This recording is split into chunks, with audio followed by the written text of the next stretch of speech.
Hi guys, for today's video, i-zoom in lang natin itong napakagandang Monte Maria Shrine na matatagpuan dito sa Lubo, Batangas.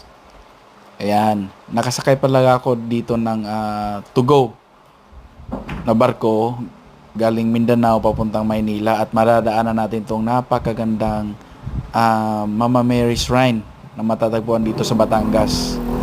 At hindi lang yan, sa tabi niyan ay meron din ditong bagong bukas na glass walk. Ayan. Yan, ang glass walk na yan. So, next time pupuntahan natin to. Ilagay lang natin, i-schedule natin. So, ito po, naka 100 times zoom gamit ang ating cellphone. Ito nga, Monte Maria Shrine dito sa Batangas City. Thank you for watching.